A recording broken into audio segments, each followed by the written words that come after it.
Avant de plonger dans cette histoire incroyable, pensez à vous abonner à la chaîne et à activer la cloche. Ici, chaque récit a quelque chose à dire, et vous ne voudrez pas en manquer un seul. Dans les hauteurs d'une villa somptueuse surplombant Central Park, la lumière dorée du soleil couchant caressait les murs immaculés. Alexander Whitman, héritier d'une des fortunes les plus colossales de New York, se tenait dans le salon principal, entouré de meubles anciens et de tableaux valant des millions. Malgré ce luxe éclatant, une ombre de solitude pesait sur son regard. Sa mère, Eleanor Whitman, observait son fils depuis l'étage. Femme d'une élégance froide et d'un esprit affûté, elle avait toujours veillé à ce qu'Alexander ne soit jamais manipulé par des femmes intéressées uniquement par son argent.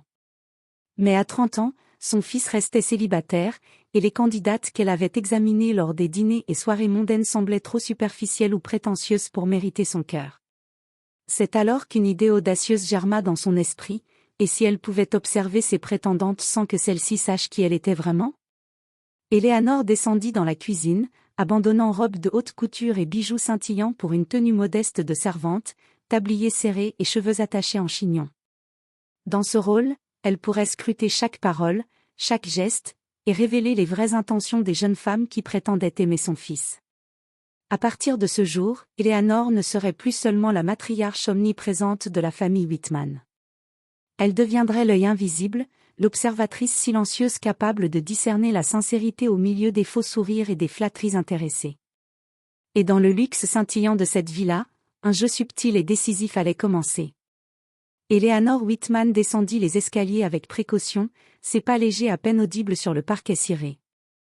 Sa robe de soie et ses bijoux avaient été remplacés par une tenue modeste, une robe simple couleur crème, un tablier blanc parfaitement repassé et des chaussures discrètes. Même sa coiffure, d'ordinaire impeccable et sophistiquée, était maintenant un chignon strict qui ne laissait paraître aucune sophistication. Elle n'était plus la matriarche respectée de la famille Whitman, mais simplement, Marie, la nouvelle servante. Ce soir-là, Alexander avait convié plusieurs candidates à un dîner privé dans la grande salle. Chacune venait avec son sourire le plus charmant, ses paroles calculées et son apparence soigneusement étudiée. Eleanor, cachée derrière un rideau, les observa entrer. Les yeux de chaque femme brillaient d'ambition ou de curiosité, mais surtout de volonté de séduire son fils. Elle nota chaque détail, la manière dont elles saluaient le personnel, leur politesse feinte ou sincère, leur réaction aux petites attentions d'Alexander. Certaines faisaient semblant de s'intéresser aux tableaux ou aux meubles anciens, d'autres lançaient des regards désintéressés, trop absorbés par les richesses visibles. Eleanor sourit discrètement en entendant certaines d'entre elles murmurer avec mépris en la croyant simple servante. « Ah, elle croit vraiment que je ne vois rien », pensa-t-elle. Quand Alexander se leva pour accueillir les invités, Eleanor continua d'observer. Elle notait les sourires forcés, les compliments trop artificiels et les petites manigances pour attirer son attention. À travers son déguisement, elle pouvait enfin distinguer l'authentique du superficiel. Ce soir, chaque geste, chaque mot et chaque réaction était une pièce du puzzle qu'elle allait assembler pour choisir celle qui méritait vraiment le cœur de son fils. Et, dans l'ombre, Eleanor sentit une excitation nouvelle, ce déguisement lui donnait un pouvoir qu'aucune autre soirée mondaine n'avait jamais offert. Le vrai test allait commencer, et elle était prête à tout observer, même les intentions les plus cachées. La semaine suivante, une nouvelle candidate arriva à la villa. Son nom était Emma Collins, une jeune femme au sourire doux et aux yeux brillants de sincérité. Contrairement aux autres prétendantes, elle ne portait pas de robes extravagantes ni de bijoux tapant à accent grave-l'œil. Sa simplicité et sa modestie firent immédiatement sourire Eleanor, même derrière son rôle de servante. Lorsqu'Emma entra dans le grand hall pour saluer Alexander, Eleanor la suivit discrètement, observant chaque geste. La jeune femme s'inclina légèrement devant le personnel, échangeant un mot poli avec chacun. Elle ne semblait pas impressionnée par la grandeur de la villa ni par la fortune de la famille. Ce comportement humble contrastait fortement avec l'arrogance des autres candidates. Au dîner, Eleanor resta attentive à chaque interaction. Emma riait naturellement aux plaisanteries d'Alexander sans jamais forcer son humour, posait des questions sur ses passions et son travail plutôt que sur sa fortune. Elle s'intéressait véritablement à la personne derrière le titre de milliardaire, et non à ce qu'il représentait socialement. Ce qui toucha particulièrement Eleanor fut la manière dont Emma la traita, elle, la servante. Sans prétention ni moquerie, Emma lui sourit et engagea une conversation simple mais respectueuse.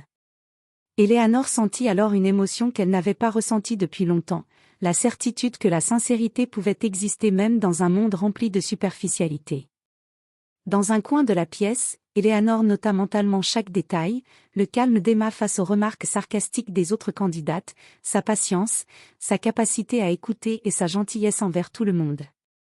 Voilà quelqu'un qui pourrait vraiment aimer mon fils pour ce qu'il est, pensa Eleanor, un sourire discret se dessinant sur ses lèvres. Pour la première fois depuis qu'elle avait commencé son rôle de servante, Eleanor sentit que la tâche qu'elle s'était imposée allait peut-être révéler une perle rare. Mais elle savait aussi que le vrai test ne faisait que commencer. Emma devait encore prouver sa sincérité face aux épreuves et aux faux-semblants que la villa et ses autres habitantes pouvaient créer. Eleanor savait que la sincérité d'Emma devait être mise à l'épreuve. Elle commença à créer de petites situations pour observer les réactions de toutes les candidates, mais surtout d'Emma. Chaque détail comptait, un mot déplacé, un geste impatient, ou un éclat de colère pouvait trahir une intention intéressée. Un matin, Eleanor demanda à Marie, c'est-à-dire elle-même déguisée, de distribuer le petit déjeuner aux candidates. Certaines se plaignirent du service, se montrant irritées et condescendantes. D'autres, plus polies, acceptèrent avec grâce, mais leurs compliments semblaient calculés. Emma, elle, remercia Marie avec un sourire sincère et un mot gentil. Elle s'enquit même de savoir si le service était fatigant ou exigeant, montrant une vraie empathie.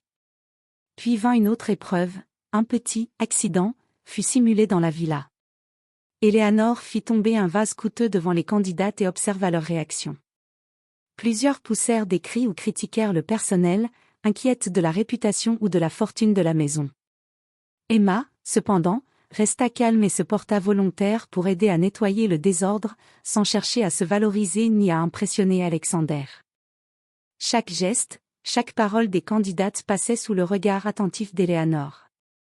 Elle nota tout dans un petit carnet secret, les sourires faux, les remarques intéressées, les rires forcés, et surtout les réactions naturelles. Emma continuait de briller par sa simplicité et sa générosité. Même face à la pression ou aux provocations subtiles des autres prétendantes, elle gardait son calme et son intégrité. À la fin de la semaine, Eleanor s'assit dans l'ombre du salon, un thé fumant à la main, et sourit. Elle savait qu'une seule candidate méritait vraiment le cœur d'Alexander. Chaque piège, chaque test, chaque interaction confirmait ce qu'elle avait ressenti dès le premier regard. Emma Collins n'était pas là pour la fortune, mais pour Alexander lui-même. Mais Eleanor ne pouvait pas encore révéler la vérité. Le moment décisif approchait, et elle devait préparer la dernière étape, celle où toutes les intentions seraient dévoilées, où chaque candidate montrerait enfin qui elle était réellement. Le soir du grand dîner final, la villa brillait sous des lustres étincelants. Toutes les candidates étaient réunies dans la salle à manger, élégantes et nerveuses, attendant le verdict invisible d'Eleanor, toujours déguisée en servante. Alexander, charmé mais inconscient du rôle secret de sa mère, souriait à chaque conversation, inconnu du jeu subtil qui se jouait autour de lui. À un moment précis, Eleanor se leva doucement, enlevant son tablier et détachant son chignon strict. La transformation fut instantanée. La servante simple se révéla être Eleanor Whitman, la matriarche respectée de la famille, la femme derrière le pouvoir et l'œil avisé qui avait observé toutes les interactions. Un silence stupéfait tomba sur la salle. Les candidates, surprises et honteuses, ne savaient plus où se mettre. Alexander, choqué mais fasciné, observa sa mère. « Maman, tu étais... » « Marie ?» demanda-t-il, incrédule.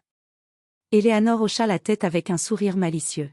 « J'avais besoin de voir la vérité derrière les sourires et les politesses, » répondit-elle calmement. Toutes les autres prétendantes étaient maintenant révélées sous leur véritable nature, certaines embarrassées, d'autres offensées, mais tout avait été démasqué par la vigilance maternelle. Puis Eleanor se tourna vers Alexander et lui montra Emma. « Celle-ci, mon fils, est la seule qui mérite ton cœur. » Emma, loin d'être intimidée, sourit humblement, ses yeux reflétant la sincérité de ses intentions. « Je n'ai jamais cherché votre argent ou votre statut, Monsieur Whitman, dit-elle doucement. Je vous apprécie pour la personne que vous êtes. Alexander, touché par la vérité et l'intégrité d'Emma, sentit enfin que son cœur avait trouvé sa place. Il prit sa main et lui murmura, « C'est toi que je veux à mes côtés. » Éléanore, satisfaite, s'installa à la table et regarda la scène, fière d'avoir accompli sa mission. Cette soirée marqua le début d'un amour sincère et durable entre Alexander et Emma, tandis qu'Éléanore avait prouvé une fois de plus que parfois, la sagesse et l'observation silencieuse étaient les meilleurs guides pour choisir la vérité dans un monde de faux-semblants.